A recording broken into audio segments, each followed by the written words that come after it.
Bonjour à tous, bienvenue, dans cette, nouvelle session, de webinar, autour de la sécurité, et la gouvernance des partages, pour Microsoft 365.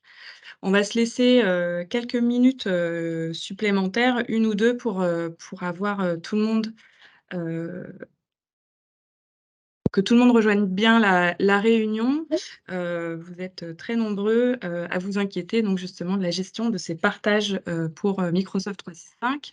Avec nous aujourd'hui, 2 experts, Fabrice Desroses et Thibaut Joubert, qui prendront la parole tout de suite. Quelques petites règles, concernant ce webinar. Il y a, une section, questions-réponses, dans laquelle vous pouvez, nous adresser vos questions et on prendra un moment à la fin du webinar pour y répondre. Ce webinar va être enregistré, donc on pourra vous proposer le replay à la suite de cette session et voilà, je crois que j'ai tout dit. J'espère que vous nous entendez bien. Il est 11h33. Je vois qu'il y a déjà pas mal de participants, et donc on va pouvoir commencer tranquillement. À vous. À vous les studios. Merci Mona. Bonjour à tous. Donc moi je suis Fabrice Véreux, je suis directeur commercial pour, IDEXI et je suis ravi, d'être avec vous, sur ces 30 prochaines minutes. Peut-être qu'on débordera un peu parce qu'on a pas mal de choses, à raconter.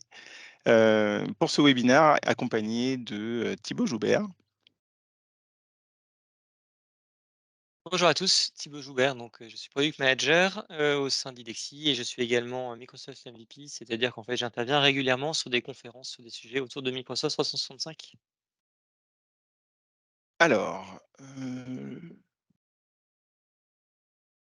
là, il faut que je revienne, ouais, sur super. Alors au menu. L'agenda du jour, très simple, hein, on va démarrer par, le contexte et puis, revenir un petit peu sur, l'état de la situation, aujourd'hui, comment le monde du travail a évolué remettre un petit peu les éléments et voir aussi, comment, l'utilisation de Microsoft, 365, a explosé sur ces dernières années. Ensuite, revenir sur, quelques bonnes pratiques de sécurité, ce que propose Microsoft, par rapport à cela et puis les limites, associées, hein. Donc l'intérêt de compléter, heu, la suite, Microsoft 365 par, la solution IDEXI idéalement, hein. Et puis, bien sûr, on terminera par, les 3 mesures, clés, hein, les 3 étapes, primordiales qu'il faut, adresser pour améliorer, la gestion de ces, données, partagées. Donc on s'est donné 30 minutes, je suis sûr qu'on tiendra le timing. Hem, alors effectivement, le monde a changé, hein, ça c'est un titre, très accrocheur, mais depuis la crise Covid notamment, on est dans une forme de travail qui a considérablement évolué. Le collaboratif est passé au cœur de la productivité et des priorités, de nombreuses entreprises. Et Microsoft l'a forcément bien compris en faisant évoluer drastiquement, sa suite, bureautique. Depuis, 3 ans, on a vraiment senti une accélération. Ce nouvel environnement de travail a séduit plus de 500 000, entreprises, hein, aujourd'hui et le nombre d'utilisateurs associés a forcément explosé, et a subi une croissance qu'on peut qualifier d'exponentielle depuis, mars 2020. On évoque aujourd'hui 300 millions d'utilisateurs de, la suite Microsoft 365. On était 20 millions en 2019. Il y a eu vraiment une explosion, au moment du covid en mars 2020 et sans se voiler la face, il est évident que, le cloud est un must have et que les outils, dont nous disposons, transforment en fait l'utilisateur, transforment, cette perception du travail et l'utilisateur devient, intrinsèquement un administrateur plus ou moins conscient de sa propre donnée, de la portée de ses actes. C'est ce qu'on veut adresser aujourd'hui. Le cloud qui est incontournable, cela a une incidence directe sur la surface d'attaque, potentielle. Les attaquants, s'en donnent à cœur joie, et avec des offensives de plus en plus élaborées et les utilisateurs ne sont pas suffisamment, sensibilisés, hein, ça bien sûr ça dépend de la maturité des entreprises, des structures dans lesquelles ils évoluent, mais, heu, quoi qu'il arrive, on on rencontre aujourd'hui, une nécessité très forte, de pouvoir, sécuriser son environnement et plus spécialement, heu, les données partagées. Quelques stats. Hem, Aujourd'hui, justement, les risques ont, également, évolué. Lors d'une déjà il y a 2 ans, hein, lors d'une enquête du César, on avait, on avait pu récupérer, 80 de RSSI sondés qui considéraient que les partages de données, étaient une source majeure de risques. L'explosion des usages de la plateforme Microsoft 365 a donc forcément une incidence, sur le volume des données à traiter. Aujourd'hui, on parle de 2 milliards de fichiers créés quotidiennement dans le monde. Donc, il est juste logique de comprendre combien il est compliqué de gérer efficacement un tel flux continu de partage de données sans disposer d'outils adéquats et d'une méthodologie pour appréhender le sujet. Donc pour illustrer ces propos, on a 2 exemples, assez criants de clients IDEXI, hein, une société de 3 000 collaborateurs. Lors d'une première campagne, on a détecté 35 330 pardon, liens, anonymes, donc partage de liens anonymes créés sur uniquement OneDrive. Donc, c'est vous dire qu'on n'est pas forcément, tributaire d'un grand nombre d'utilisateurs pour, déjà avoir, cette, expansion de données partagées et puis sur une structure de, 60 000 collaborateurs, 84 des compromissions venaient des partages, trop ouverts, des partages étendus, sur les serveurs de fichiers déjà. Donc on ne peut imaginer que, tout ce qui est, environnement cloud est encore plus propice à l'expansion de cette utilisation. Donc si on ajoute à cela, des nouveautés, régulières qui sortent chez, Microsoft pour faciliter l'usage, hein, et l'adoption, on reste dans une problématique, qui ne peut plus être ignorée, hein. Du coup, justement, on parlait de nouveautés. Thibaut, est-ce que tu peux nous en donner quelques-unes là récentes? Heu, bien sûr, Iris.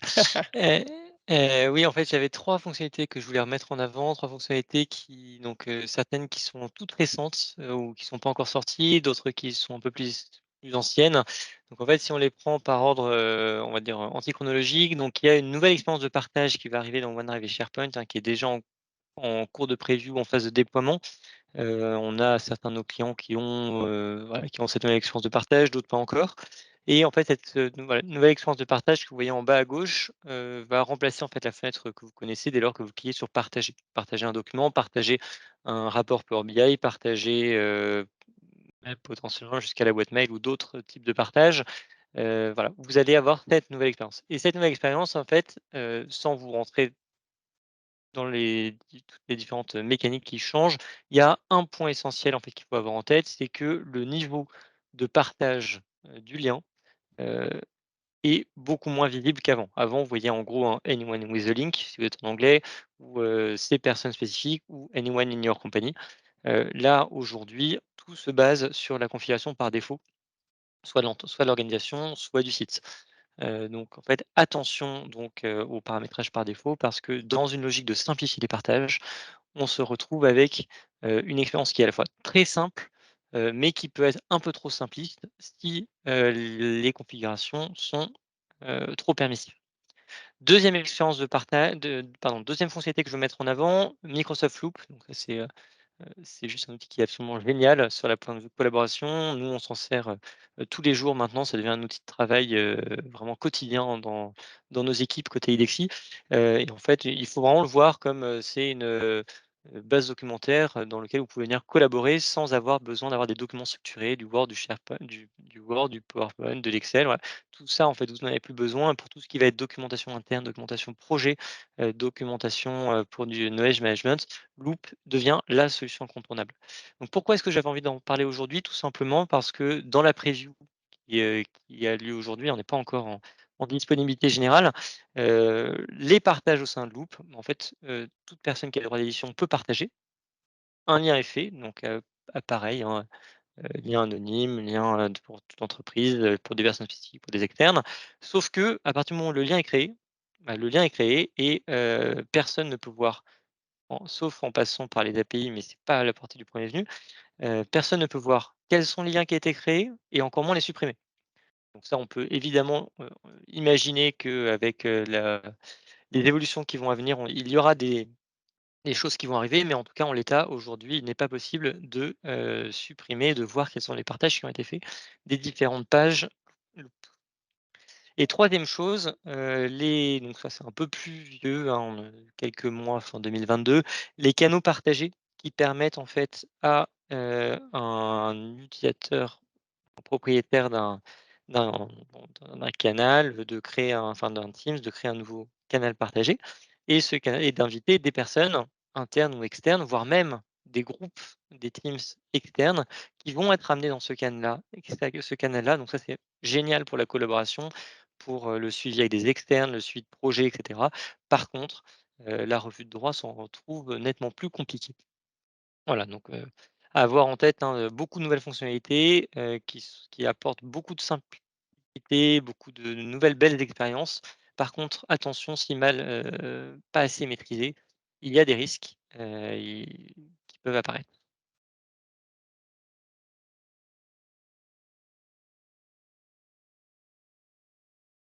Ouais, merci Thibaut. Avant de justement, voir ce que Microsoft propose, nativement, pour adresser ces sujets, on va revenir sur le cœur de cette session, c'est-à-dire, les partages dangereux. Qu'est-ce que ça signifie? Moi, aujourd'hui, je partage un lien, je partage, un document, je ne pense pas à mal, hein, en revanche, je ne vais pas forcément maîtriser l'ampleur ou la portée de mon acte. Donc qu'est-ce qu'on peut reconnaître aujourd'hui comme partage dangereux?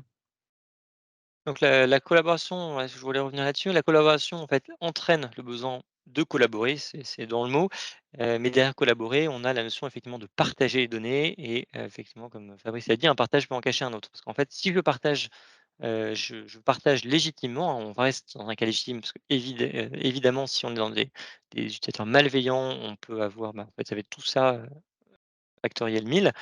Hem Ici, en fait, tout simplement, heu, un utilisateur qui, soit par inadvertance, soit, parce qu'il ne connaît pas les mécaniques et encore moins les nouvelles expériences que j'ai pu montrer juste avant, peut se ramener à faire des partages très larges, à des personnes qu'il n'avait pas en tête, à des partages de données sensibles, bien sûr, mais un partage peut également être, dangereux ou sensible, pas non seulement par la nature des données, mais par la volumétrie de données qui peut être derrière.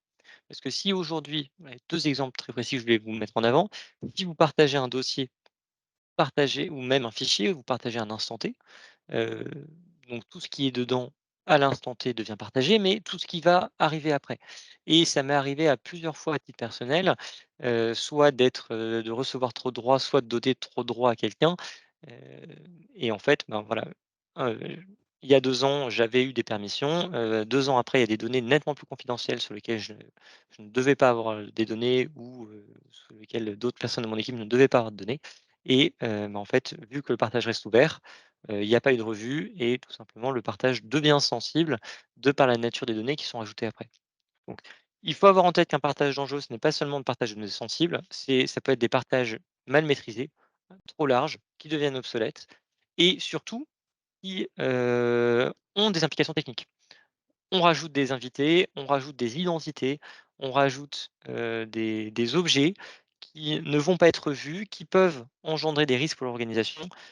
Aujourd'hui, en fait, avec la synchronisation des invités Azure AD B2B et SharePoint B2B, qui devient le cas par défaut, tout partage à l'externe engendre la création d'un invité qui, par défaut, a des droits en lecture sur l'ensemble de l'Azure Active Directory et donc pourrait extraire un certain nombre d'informations si on a une personne malveillante ou un petit malin qui a envie de s'amuser. Donc voilà.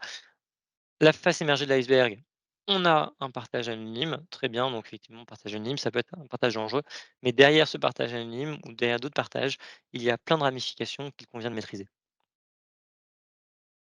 Donc on en profite, hein, pour, faire passer un sondage, hein. Vous aurez, 3 questions qui vous seront posées, auxquelles, bon, on sera ravis de du coup, de sera ravi de commenter et voir un petit peu quelles sont les réponses communes.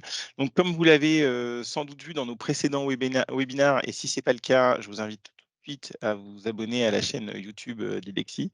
Nous avons déjà présenté les fonctionnalités de Microsoft, hein, qui adressent, les problématiques de gouvernance, hein. Ici, on va faire un rapide refresh, prendre un peu de hauteur et puis, surtout répondre à cette fameuse question, comment suivre correctement, les partages de données? Hem, on parle de bonnes pratiques, hein, Thibaut.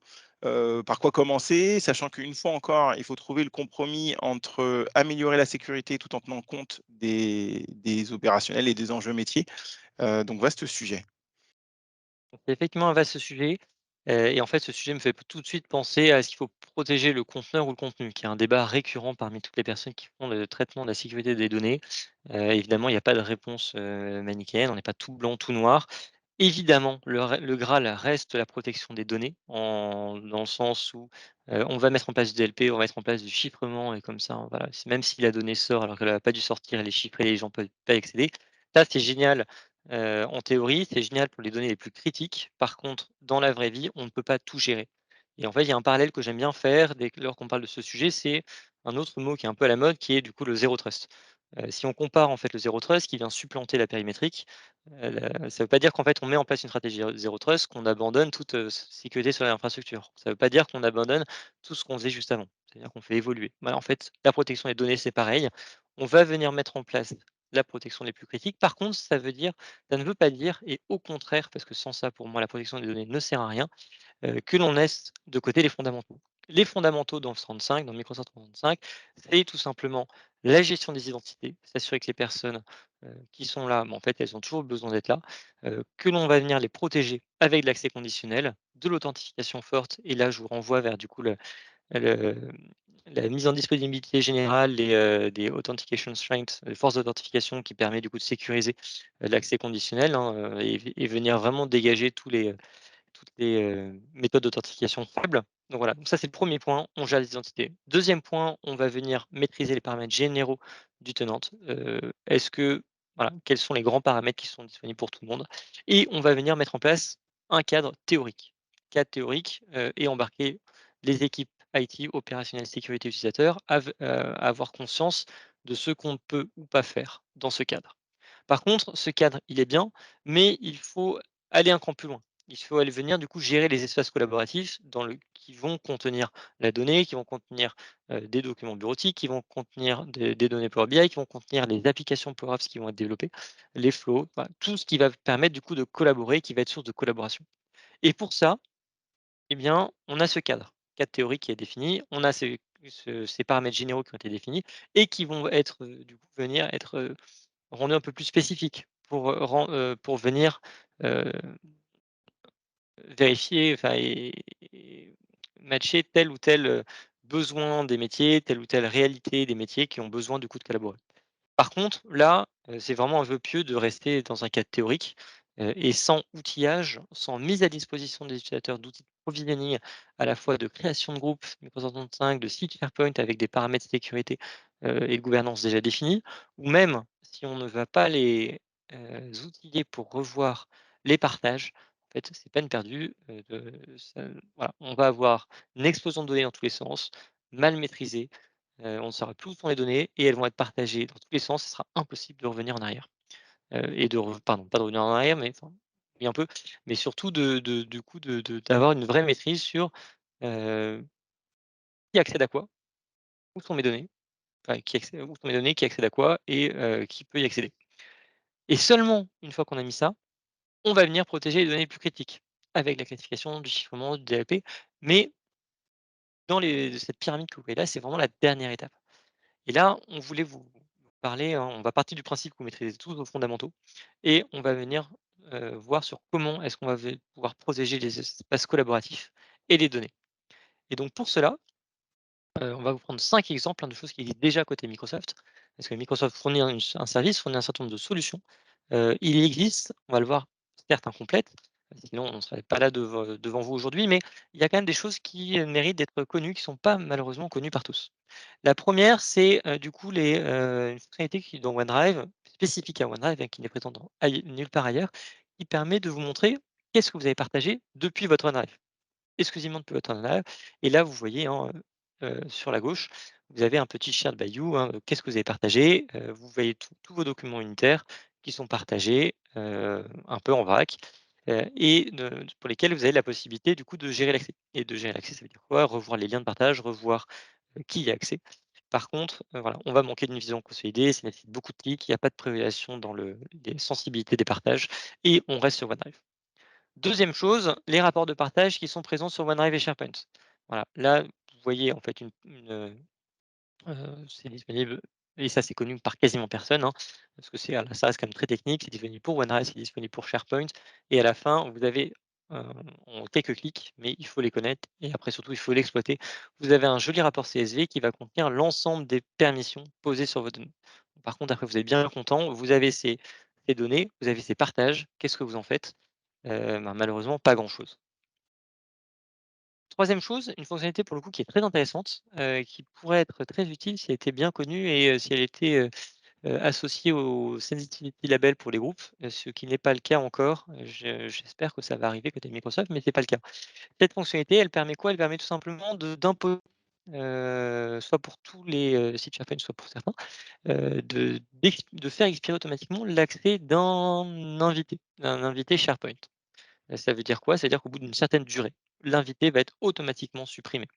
Automatiquement supprimé, sauf si, il a eu des droits via un groupe, il a eu des droits via le Teams, qui par an, via, voilà, il y a un certain nombre de si. Du coup, on pourrait avoir des effets de bord, hein. J'avais eu quand j'ai mis en place ces solutions, quand j'étais consultant chez des clients, on a eu beaucoup de retours assez mitigés de la part des métiers qui, manquaient de visibilité sur quand est-ce qu'un invité, allait arriver à expiration. Est-ce que je peux le prolonger, pas le prolonger? À quoi il a accès? Comment le gérer? Donc c'est bien en fait en voiture balai, mais sur des durées très longues. Par contre, ce n'est pas ça qui va vous permettre de garantir que et de revoir les droits de vos externes.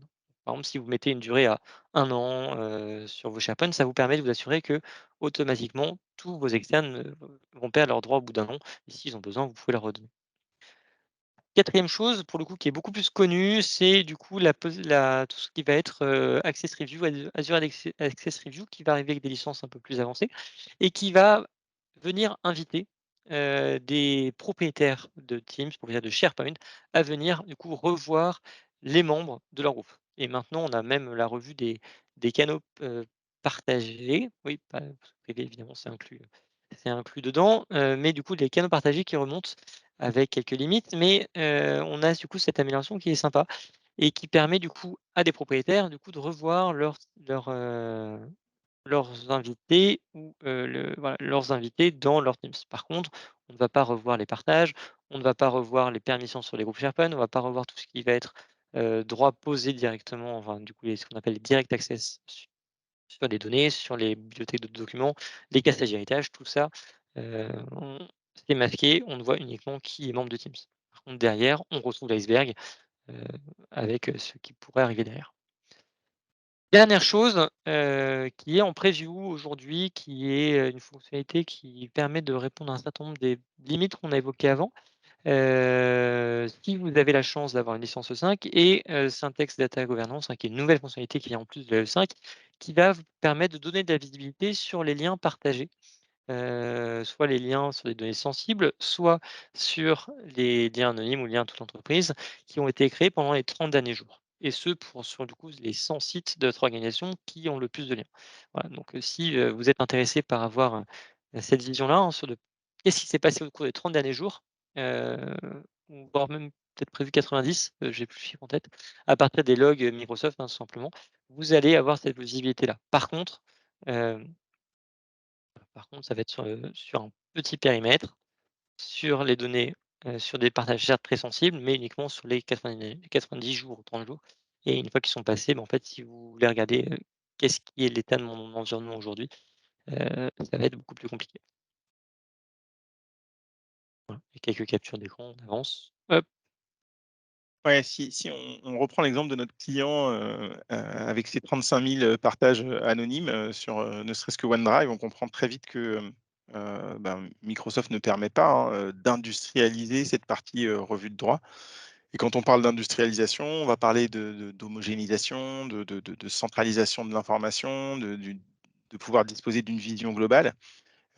Et c'est notamment là qu'on va rencontrer des limites, hein. Donc, sur ce différentiel entre, ce que propose Microsoft, aujourd'hui et ce qu'il faudrait faire, est-ce qu'il y a des choses à retenir particulièrement? Ouais, j'aurais de retenir 3 choses, sans vous rentrer dans le détail de cette diapositive. La première, c'est que toute l'information qui est nécessaire, à revoir des permissions et des accès, on va dire, est disponible quelque part. Par contre, elle est éclatée entre toutes les interfaces.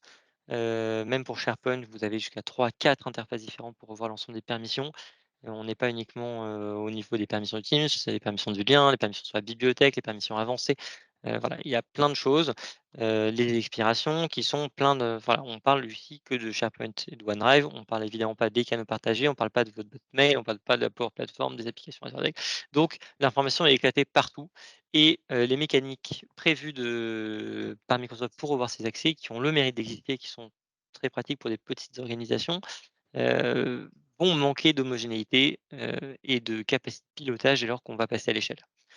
Deuxième point, on n'a pas et licence, c'est pas forcément le rôle aujourd'hui, mais voilà, faut avoir en tête que si vous voulez utiliser tout ce qu'on a utilisé avant, en fait, globalement, il faut une Microsoft 365 E5, ou une combinaison bien choisie, mais qui se rapproche quand même de la E5 et plus, du coup, la nouvelle licence Syntex, hein, qui voilà, qui se rajoute en plus, voilà et le dernier point, c'est qu'on n'a pas évoqué, mais effectivement, il y a peu de visibilité sur les actions des utilisateurs et le suivi pour vous piloter et monter en maturité en fait, et apprendre des différentes actions des utilisateurs pour voir comment relancer.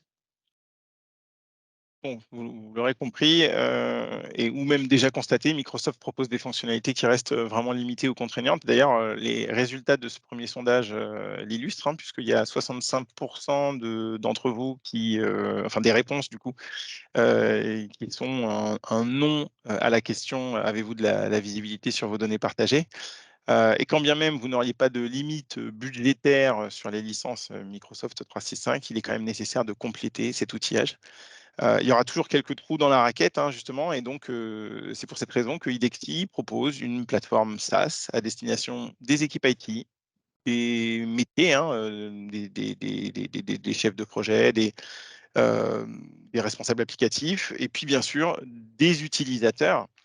Heu, une plateforme qui va parfaitement compléter et permettre de faciliter la gestion de vos données partagées. Notre approche, se résume en 3 étapes clés, qu'on va vous détailler de suite. Hem, ouais, Thibaut, je te laisse y aller. Ouais, très bien. En fait, 3 clés très simples, c'est 1, analyser, diagnostiquer, c'est une phrase qu'on aime bien avec Fabrice, c'est, on s'est dit, pendant la préparation de ce webinaire, c'est, voilà, en fait, si vous diagnostiquez pas, si vous analysez pas, en fait, vous savez pas, à quel point, vous êtes malade. Voilà, l'idée n'est pas de jouer au pompier pyromane ou de crier au loup, mais c'est voilà, c'est quand même important d'avoir une bonne visibilité sur, quels sont mes risques aujourd'hui, où sont mes données exposées, où est-ce que sont mes risques sur mes données, sur mes, accès partage collaboratif, qui fait quoi. Voilà, ça c'est le premier point de départ, prendre conscience, heu il y a plein de sujets aujourd'hui sur lesquels il faut prendre conscience, mais celui-là en est un. 2e sujet, ça va être effectivement sur la partie correction. Une fois que j'ai pris conscience, qu'est-ce que je fais pour remédier? On va vous montrer notre méthodologie et 3e, comment est-ce que je m'améliore au fil de l'eau et je je mets en place cette dynamique et cyclique de faire étape 1, 2, 3. Une fois qu'on a mesuré, on recommence 1, 2, 3 et on rentre dans une étape d'amélioration continue. Donc concrètement, 1re étape est primordiale, on l'a dit, l'analyse. Il faut disposer de cette capacité de diagnostic afin d'être conscient des anomalies dans votre environnement. Voilà et du coup, 1re étape que nous, on va faire quand on va venir se brancher chez vous, en fait, la première étape, c'est vous nous donnez des droits sur des API, sur notre application Azure AD. 3e étape, enfin du pardon, 1re étape, vous cliquez là-dessus, on va collecter vos données et on va en sortir des rapports qui vont vous permettre de voir l'étendue des dégâts ou, nous permettre de vous féliciter sur le le côté sain de votre environnement, le fait que, voilà, vous n'avez pas d'anomalie, sur, tous nos différents rapports. Vous avez à l'écran un certain nombre de rapports que l'on propose, à savoir rapports sur les partages, sur les qu'est-ce qui est sensible, pas sensible, des statistiques sur les boîtes mail, quels sont les voilà, un point qui est souvent laissé de côté, hein, dès lors qu'on parle revue de droit. D'ailleurs, Microsoft ne propose pas aujourd'hui de mécanique là-dessus. Des statistiques sur les groupes Microsoft 365, qui sont un aspect très demandé par nos clients. Un aspect que j'aime beaucoup à titre personnel sur les statistiques sur les utilisateurs externes, sur les applications Azure AD, lesquelles ont des consentements, lesquelles ont des certificats qui sont expirés ou pas. Et on vous permet du coup de croiser ces informations à la fois par pays, par population, par organization unit, si vous les avez configurés ou pas. Voilà. Ça, c'est du coup la partie diagnostic. La partie 2, Et la service. correction. La correction qui est justement, bah, le résultat de l'analyse fait qu'on on a conscience des différentes anomalies qui remontent, une correction qui intervient à plusieurs niveaux. Chez IDEXI, on a décidé de mettre l'utilisateur au cœur du système d'information. Parce qu'en fait, que vous le vouliez ou non, il est quand même au cœur du système d'information, c'est le cas. Et Microsoft l'a bien compris. Donc, on a opté pour une approche disruptive, innovante, qui va permettre aux utilisateurs de renforcer les équipes IT et de gérer eux-mêmes les données partagées. Donc, on va passer d'un état où le problème était situé entre la chaise et le clavier, à un état où c'est la solution, en fait, hein. Cette démarche a de nombreuses vertus. La première est de mettre la responsabilité là où il y a l'information. C'est ce qui est le plus important. Qui mieux qu'un utilisateur a connaissance de, la légitimité, d'un partage ou, de pouvoir, savoir si une permission est pertinente, sur un espace partagé, par exemple. Donc informer l'utilisateur, et lui permettre de corriger en un clic ses partages dangereux, gérer ses points d'attention, c'est optimiser au mieux la délégation. Et ça vous permet de démultiplier votre capacité de revue de droit et de recertification. Heu, c'est des étapes qui sont très chronophages dans les équipes IT, qui sont, souvent sous-dimensionnées. Donc, aujourd'hui, avoir les utilisateurs qui, contribuent à améliorer, la sécurité et l'intégrité des partages de données dans votre système d'information est une vraie force. Dans un environnement en plus anarchique par essence, hein, quand on voit le cumul des données, s'empile, continuellement. Donc la plateforme IDEXI pour Microsoft 365, c'est la voie la plus pragmatique, vers un retour à la conformité, de façon simple et efficace. Donc plutôt que de longs discours, on va lancer une, vidéo qui va vous expliquer le concept et en quoi la solution est bénéfique à plusieurs niveaux.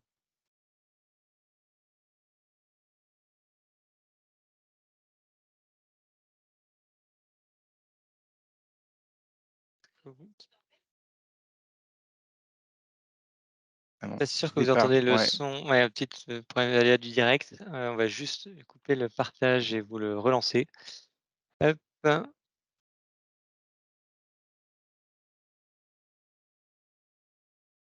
oui, mmh, ouais, OK, oui, oui. Moi je vous avais prévenu, hein, qu'on allait dépasser un peu, on va vous prendre encore, 5 minutes, mais il y a encore des gens qui arrivent donc petit mal. Hop. Alors, c'est bon, donc je relance le partage et ça va.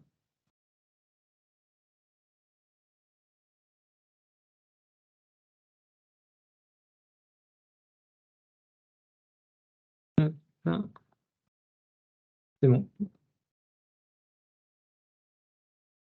Votre tableau de bord personnel qui améliore et bienvenue dans My Data Security, votre assistant personnel de sécurité. Mmh, My Data Security, c'est votre tableau de bord personnel qui améliore et qui simplifie tout pour bien gérer la sécurité de vos données. Et pour vous faciliter les choses, My Data Security vous met en évidence les points d'attention les plus importants. Par exemple, vous pourrez voir immédiatement s'il y a des droits d'accès élevés sur vos données. Vérifier qui peut accéder à vos données concrètes, que les accès à vos Teams ou vos documents OneDrive depuis l'extérieur de l'entreprise sont bien tous légitimes.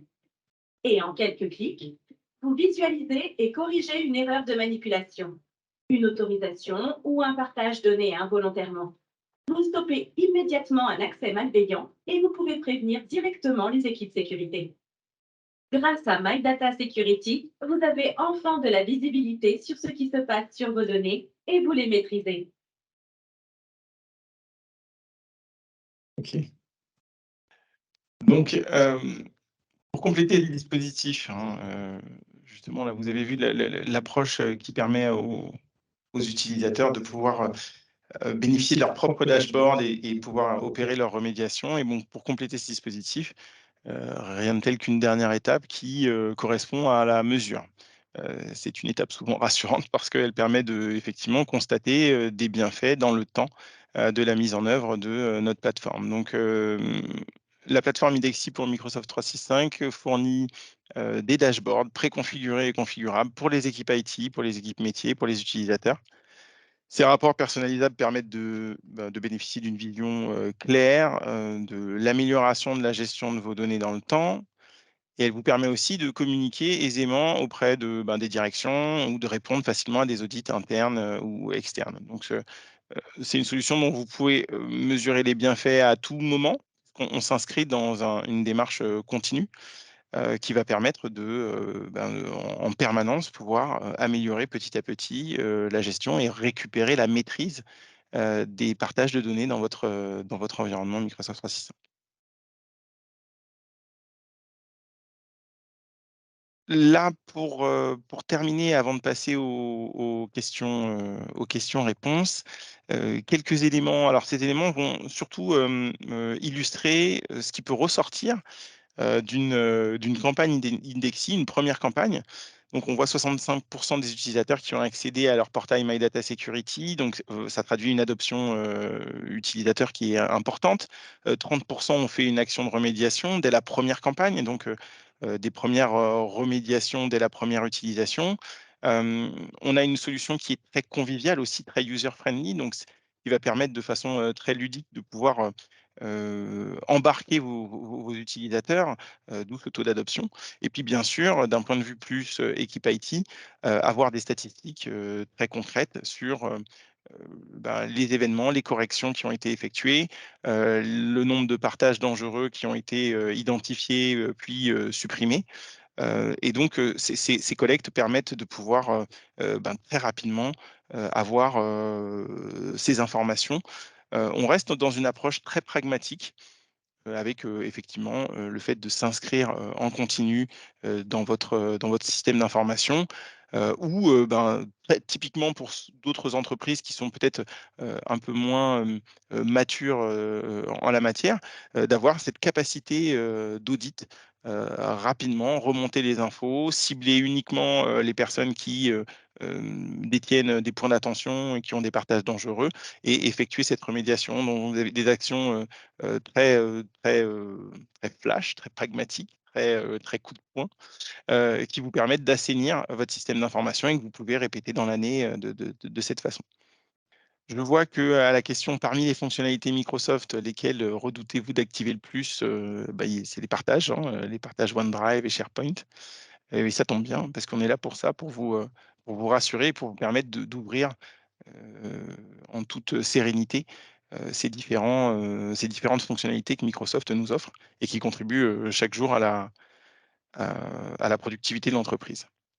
Dernière question, comment suivez-vous l'évolution des partages des données? On vous laisse répondre et puis, dans le même temps, peut-être, qu'on a quelques questions? Ouais, j'ai regardé, je suis pas sûr qu'on ait eu des questions. J'avais une question, est-ce qu'on peut automatiser la génération des rapports de partage? Si je ne me trompe pas par rapport à le nom, ça a été généré, donc c'était quand on parlait des rapports OneDrive et SharePoint. À ma connaissance, non, mais on va vérifier, on viendra vers vous si, pour préciser la réponse, mais à ma connaissance, non. C'est vraiment sur une dynamique très, heu, on va dire, one shot de, je génère mon rapport, il est généré, de manière asynchrone et l'utilisateur peut le récupérer a posteriori. Ouais, est-ce que vous avez d'autres questions sur, tous les sujets qu'on a évoqués? Heu, Si vous voulez avoir une démonstration un peu plus approfondie et une dernière nouveauté qui, on n'a pas forcément eu le temps de tout présenter, dans la vidéo et ce qu'on a évoqué, évidemment, on sera ravis de pouvoir avoir continuer les échanges, mais n'hésitez pas si vous avez une question maintenant, c'est dans le chat.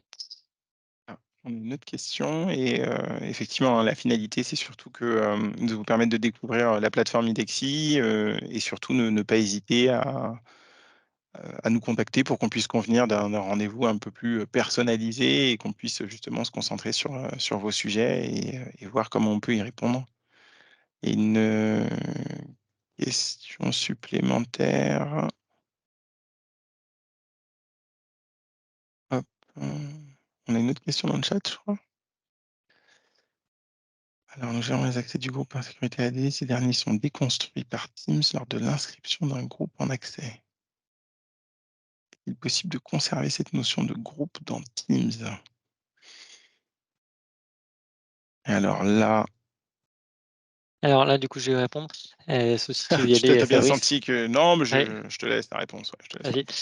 Très bien. Non, aujourd'hui, en fait, on va dire, vous n'avez pas la possibilité d'avoir un Teams dans lequel vous avez votre, groupe de sécurité AD qui est synchronisé et qui va remonter, automatiquement de manière, synchronisée en permanence. Vous avez la possibilité de rajouter des groupes, on va dire, de manière, one shot, c'est-à-dire que vous ajoutez ce groupe dans un groupe et tout le monde va être chargé. Par contre, on ne va pas suivre. La bonne méthode, ici, ça va plutôt être de jouer sur des groupes dynamiques ou des teams dynamiques pour, aller vous en fait dire: J'ai un Teams». Automatiquement tous les membres des groupes dynamiques doivent être, faire partie enfin respecter tel ou tel critère qui peut être membre d'un groupe. Il y a possibilité de on va dire, il y a possibilité de bricoler quelque chose, mais le terme bricolage reste le bon terme, hein. Le bon terme, en fait, il va falloir l'idée aujourd'hui, on est plutôt sur se baser sur des attributs AD et des groupes dynamiques, qui vont du coup arriver du coup dans un Teams, IAM permettant de gérer ce genre de cas. Bricoler n'est pas forcément, synonyme d'industrialisation, hein, on est bien d'accord. Donc, là, la dernière question, comment suivez-vous l'évolution des partages des données? Ben, je pense que ça reste assez cohérent puisqu'il y a 59 d'entre vous qui dit d'être à la recherche, d'une solution. Donc vous êtes au bon endroit.